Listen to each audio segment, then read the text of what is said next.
The Kraft Foods Company presents The Great Gildersleeve.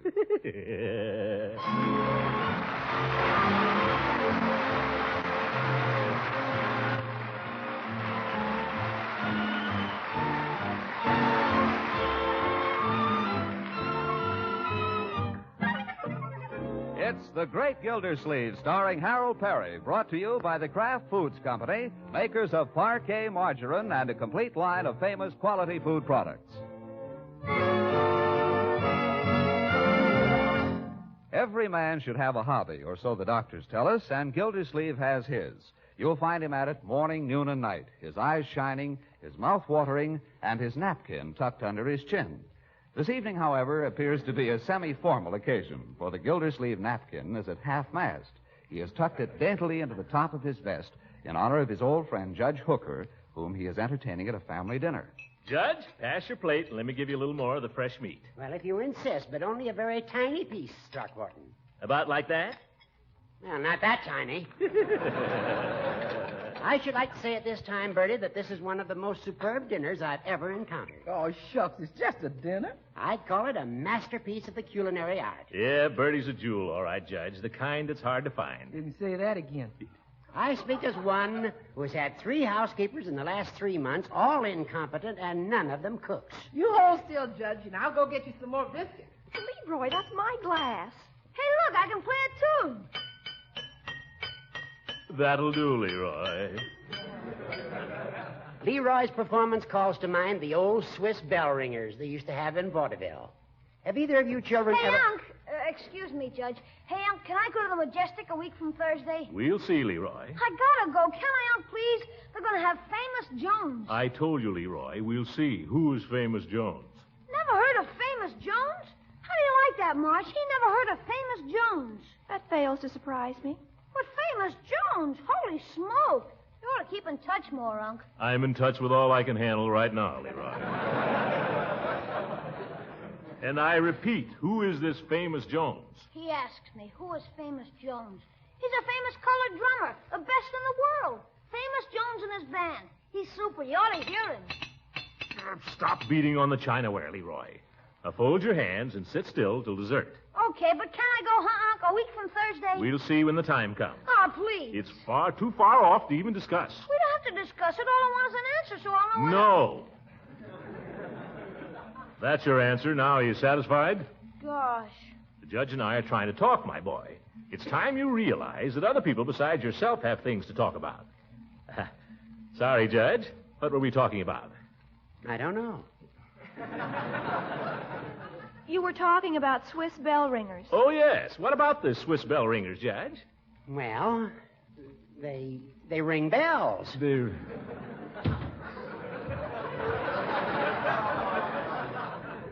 Here's Bertie with the biscuits. Nice and hot, Judge. Have some. Thank you.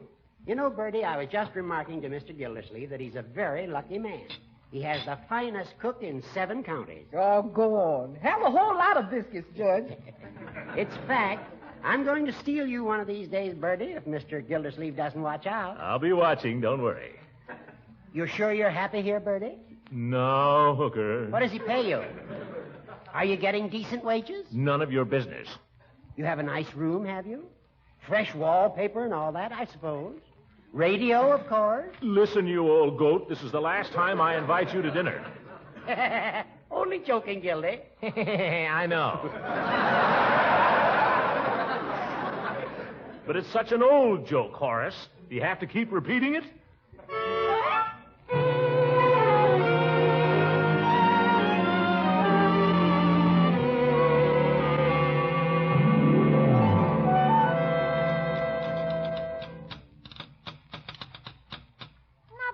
Not bad at all.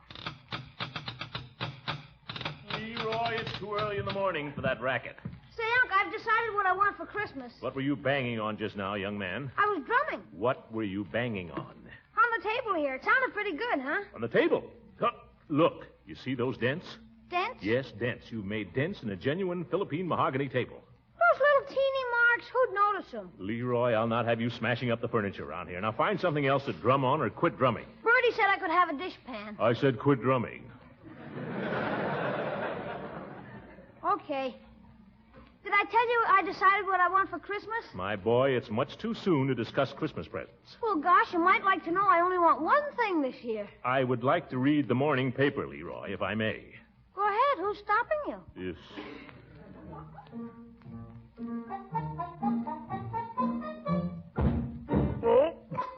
By George, if it isn't one thing, it's another. Pavlova. Marjorie! Stop that racket! Marjorie! Marjorie! I can't hear myself think. Yeah, it's terrible. Never mind sticking in your oar. Now, what's the matter? My dear, I don't want to interfere with your career in the ballet, but a man can stand only so much. That infernal racket upstairs. Well, I have to practice. Perhaps you'd like me to go away somewhere and study. Perhaps you'd like to send me to New York. New York? Well, that's where the best teachers are in this country. My dear, you're not thinking of leaving home.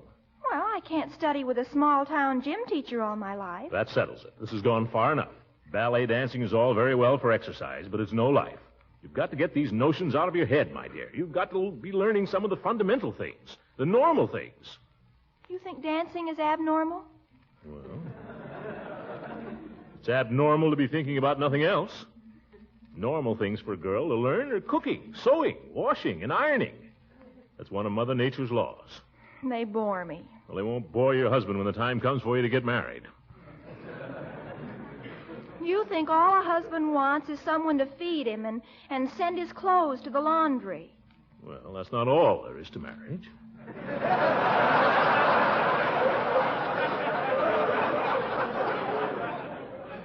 But those things are important. Believe me, when a man comes to think about a woman seriously, he considers everything. You said it. Leroy, you're not old enough to have an opinion on this question. Okay, I sure hope I get a dame that can bake a cake, that's all. That'll do. Marjorie, has it occurred to you that you might want to master some of these boring things like cooking simply to attract a husband? That happens to be one thing I don't have to worry about. What do you mean? I have an understanding with Marshal Bullard. What? Well, isn't that nice? Am I to take this as a formal announcement? There's nothing formal about it. Marshall and I have this understanding that we both have our careers, and then when we're 35, we'll get married. If we both still want to. 35? Gosh, you'll be a grandmother by then. Leroy, will you please stay out of this? Marjorie, you can't be engaged to Marshal Bullard till you're 35 years old. We won't be engaged, exactly. We expect to have other men and women friends in between. Leroy, leave the room, please.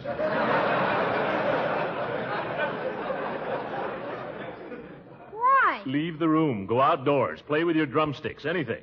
Okay. Gosh, what did I do? And don't slap! Don't slam the door. Marjorie, marriage is it? Well, it's a very serious thing. Okay, what of it? I just told you it'll be years before we even consider it. That's what I mean, my dear. I don't think you quite understand all the problems involved. Do you? Well, I'm a good deal older than you, my dear. You're not married. No, but I almost was. Maybe I should have been. Maybe you should. Mrs. Ransom might have taught you a few things. No, my dear. Well, you're certainly no authority on marriage. If you'll excuse me, I'll get back to my own affairs. What am I going to do with her? If it was Leroy, I'd know. But Marjorie, I don't know. Say.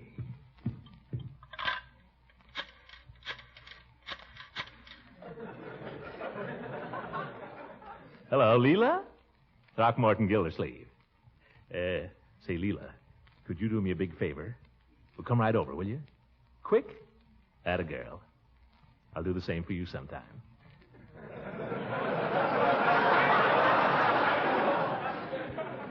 Yeah. Goodbye. Oh, Marjorie. Marjorie.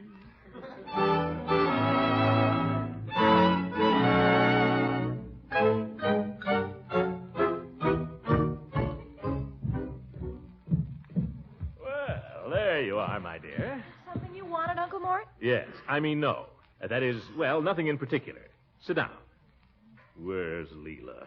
Is that what you called me downstairs for? Nothing in particular? Huh? Oh, no. I wanted to have a talk with you.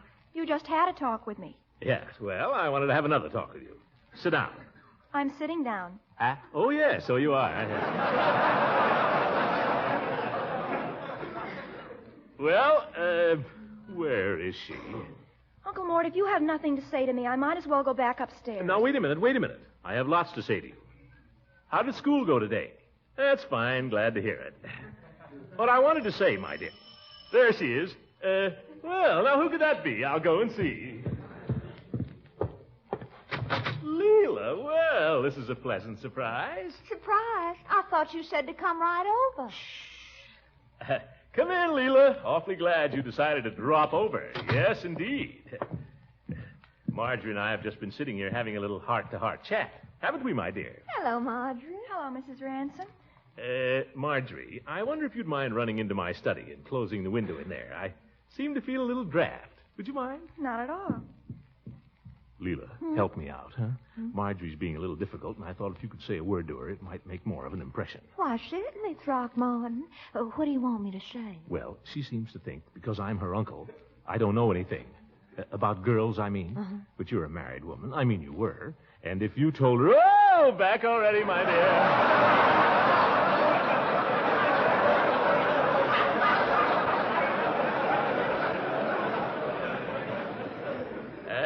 Did you close the window? The window wasn't open. Well, can you beat that? I could have sworn I felt a draft. Well, that just goes to show. I think as long as Mrs. Ransom's here, I'll excuse myself if you don't mind, Uncle Mort. No. Stick around, my dear. You know, Leela, it's quite a coincidence you're mentioning the thing you were just talking about. What was I talking about? About how important it is for a woman to know how to sew and cook and all those things. Oh? Yeah.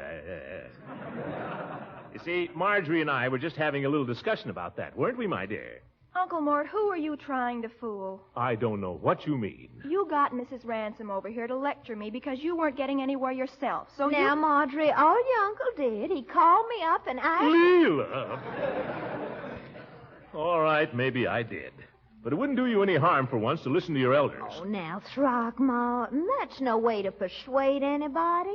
Marjorie, honey, pay no attention to your uncle. Leela, that's not what I got you over here for, to tell her to ignore me. Well, what is it you wanted me to talk with about, Throckmorton? He wants me to get married, and I have no intention of marrying till I'm 35. It's not that. But she's got a lot of fool notions in her head about a career, Leela. I want you to tell her it's important to a woman to learn the old-fashioned virtues first. Oh, it is, Marjorie. It's terribly important. What old-fashioned virtues, Throckmorton? Well, things like cooking and sewing and sweeping and dusting. Well, of course, I don't know a thing about those things, Throckmorton. I never did. Huh? Well, I always had those things done for me all the time I was married. We always had so many servants. There. Just what I've been saying. Yes, but where are you going to find servants these days? Tell me that. Well? I didn't think of that, did you? Maybe you'll be a little more inclined to listen to me hereafter. Of course, Throckmorton, there's always Bertie. Why, of course, Bertie. When we're married, Bertie can come with us. Over my dead body. Oh, well, you won't be needing a Throckmorton. You'll be so old by then. We'll take Bertie, and you can come and visit us every year. How will that be? Listen, you can take my house, you can take my car, you can take my debts and assets, but nobody takes Bertie, understand? Bertie stays with me. You talking to me, Miss Gildersleeve? You're staying with me. Yes, but I wasn't going nowhere. All right.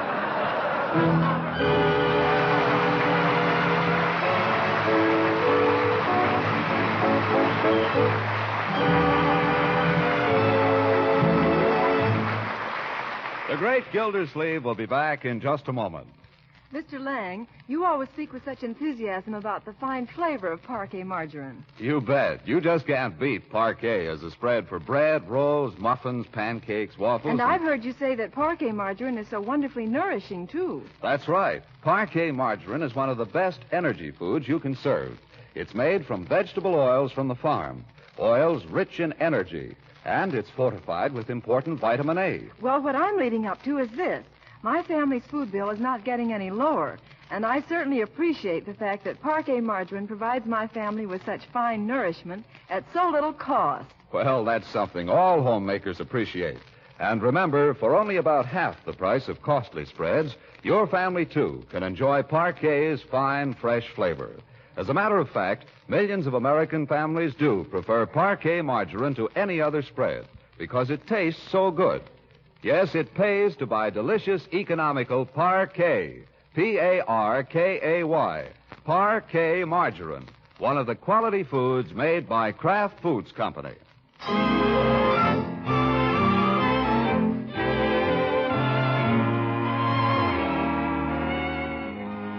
Now let's get back to the great Gildersleeve. Having failed in his efforts to interest his niece in the domestic arts with the aid of Mrs. Ransom, he tries, characteristically, to reason with Marjorie himself. A sample of his reasoning. By George, you'll learn housework whether you want to or not. End of sample. But we're getting ahead of ourselves. We'll join Gildersleeve in just a minute. Let's pop into his kitchen first, where we find Leroy entertaining the priceless Bertie. How's that, Bertie? Well, it's noisy. Well, I haven't got it quite perfect yet, but what can you expect on a dishpan? It's a good riff, though. I stole it off one of Famous Jones' records. Famous Jones. I used to know him. You knew him? To say hello to? We went to school together in Chicago. Gosh. He's coming here next week to the Majestic. Will you go and see him? No, Famous wouldn't remember me. It's been so long ago. I sure never thought Famous was going to be famous in them days. Nobody else did either. Didn't he play drums in school? He didn't do much of anything except get in trouble. What kind of trouble? Every kind there was. Gosh. Bertie! Oh, Bertie! I wonder what he wants. Yes, Mr. Gildersleeve? Come along, Marjorie. There's no use being a baby about this. You're treating me like a baby. Now. What are you doing out here, my boy? I've told you not to bother Bertie in her kitchen. I'm not bothering her. We were talking about Famous Jones. Bertie knows him. Well, get out of here anyway. Bertie, Marjorie has decided it's time she learned a few of your famous secrets. Listen to him. She's come to realize that there are things every girl should learn about running a house. And who better to learn from than our Bertie? What kind of things, Mr. Gildersleeve? Oh, cooking, sewing, washing and ironing, sweeping. There ain't much to learn about sweeping, Mr. Gildersleeve. Anybody can sweep if they want to. I don't want to. Oh, dear. That's our little difficulty, Bertie. Marjorie has the idea she can manage to get along without housework. She wants a career, she says. I just want independence, that's all. You see, Bertie, she doesn't realize that real happiness lies in making some nice young man happy. Oh, skip it. What do you want me to do? I want you to do it cheerfully, my dear. Marjorie, someday you'll meet a fine, clean-cut young man with a good job and determination to succeed.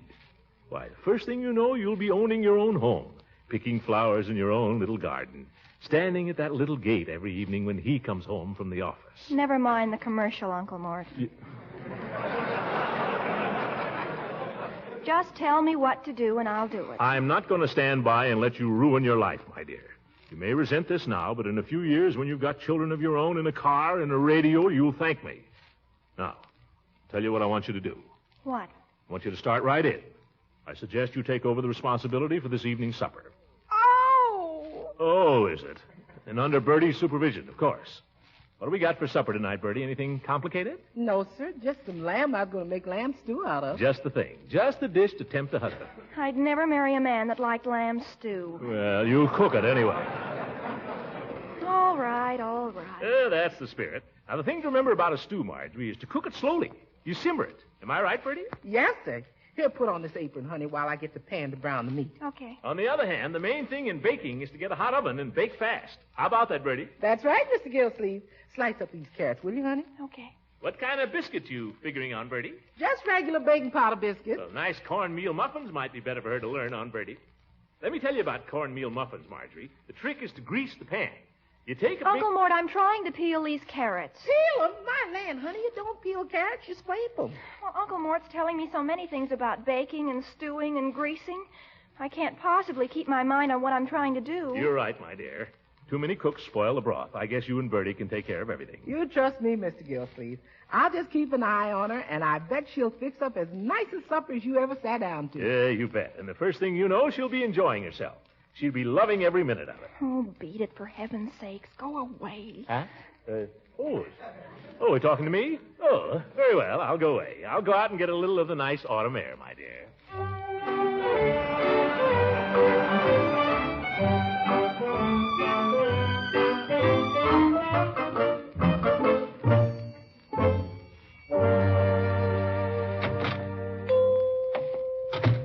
Well, hello, Mr. Gildersleeve.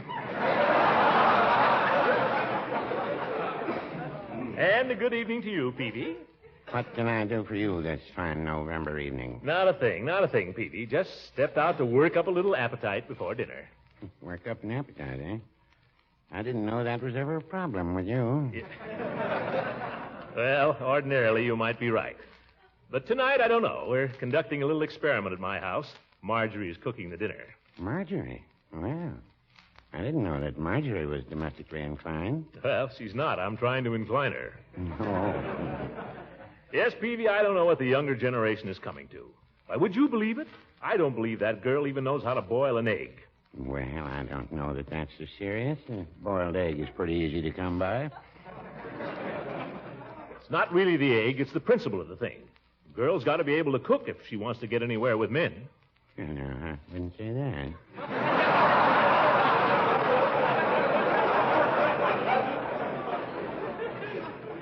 If she wants to get married, I mean, Peavy.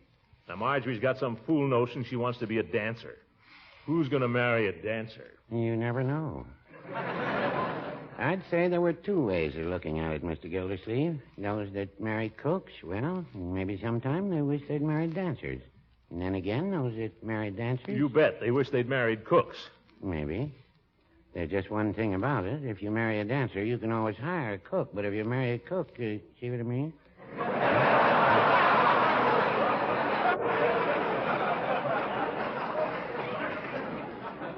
Peavy, I don't know why I come in here and talk to you. All you ever do is argue with me. Well, no, I wouldn't say that. It's true. You don't believe half the things you say. You just say them to make me mad. Well, no, You don't really believe the things you're saying now. Do you? I don't know. When a man gets to my age, Mr. Gildersleeve, he looks back. And he looks back and he begins to wonder. Wonder what? Well, how things might have been if they weren't the way they were. Oh? What do you mean? Well, if he hadn't tipped his hat that time and offered to see the girl home afterwards, and if he hadn't taken out that insurance policy when she told him to and kept up the payments all these years. Another thing. He wonders if he hasn't missed something, always playing it safe. But, Peavy...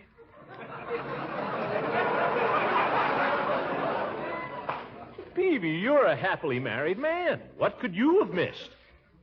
I guess I'm just in a dangerous mood this evening. Pay no attention to me. Well, keep plugging, Peavy. It'll all work out for the best. That's what they've been telling me all these years. I gotta be getting home to dinner. Good night, Peavy. Good night, Mr. Gildersleeve. Might have been worse, you know, Peavy. You might have married a dancer. So I might. So I might. Tell me, pretty maiden, are there any more at home like you do? Oh, well, he's probably right. It was probably all for the best. Darn it.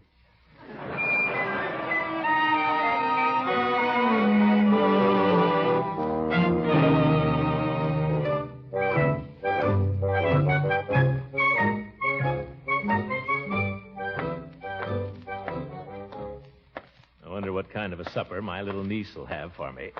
Well, however it is, I'll pretend I like it. The kids are growing up. Just a few years ago, they were toddling around, falling down. Now here's Marjorie serving her first dinner. There'll be flour on the tip of her nose, her cheeks all pink from the oven. Bet by now she's as nervous as a bride.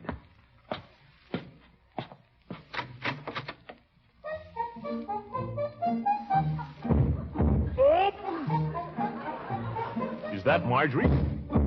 Why isn't she in the kitchen?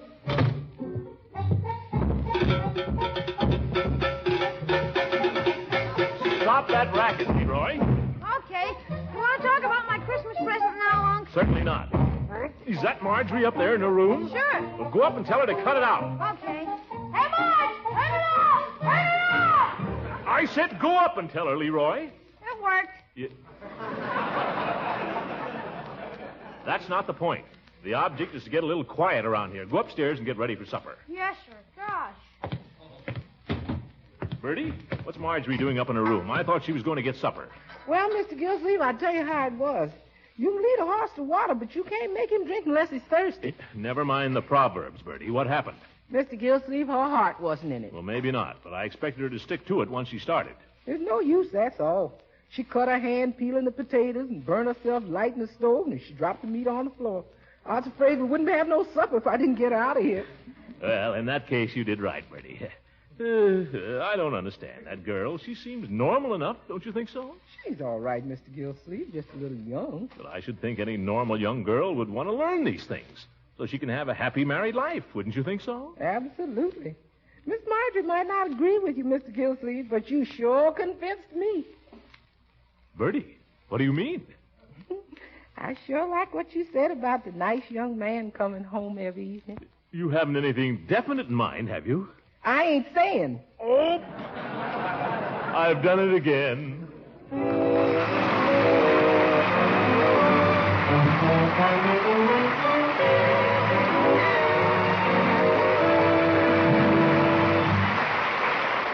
We'll hear from the great Gildersleeve again in just a few moments. Good meals are always more enjoyable when served in pleasant surroundings. We men folks, and the children too, appreciate those bright little touches wives so often dream up to make family meals happier occasions. For example, supper by candlelight, or an attractive centerpiece. And how much better the food is, too, when appetizing touches of flavor are added. So I'd like to recommend for your enjoyment Parquet Margarine, the delicious spread for bread that's made by Kraft. Any meal is brighter when you serve fresh bread, muffins, and crusty hot dinner rolls with Parquet Margarine, the spread that tastes so good. One taste will tell you why Parquet is still unmatched for fresh, delicate flavor. So be sure to enjoy delicious, economical Parquet soon. That's Parkay, Parquet Margarine, made by Kraft.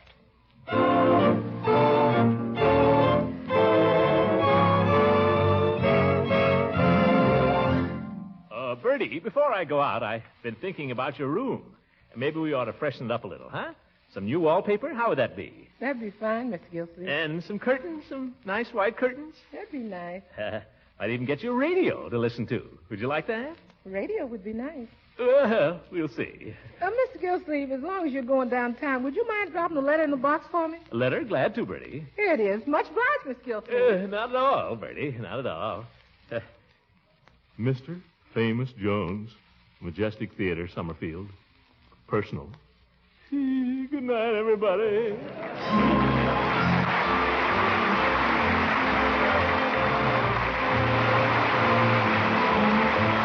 The Great Gildersleeve is played by Harold Perry. It is written by John Whedon and Sam Moore. The music is by Jack Meakin.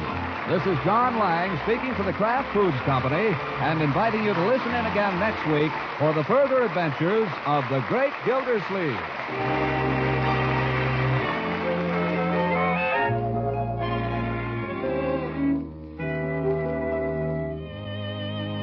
And now here's a favorite food you can serve in 100 or more tempting ways. It's Pabstet, the delicious cheese food that spreads, melts, slices, toasts to perfection. Serve it between meals and at parties as a tasty appetizer or sandwich spread. And at mealtime, enjoy Pabstet's mellow cheddar cheese flavor in omelets and soufflés, and in smooth, luscious sauces for macaroni, egg, and chicken dishes. It's extra nourishing, easy to digest, and Pabstet comes in 2 popular varieties, golden cheddar and pimento. Buy delicious Pabstet cheese food when you shop tomorrow.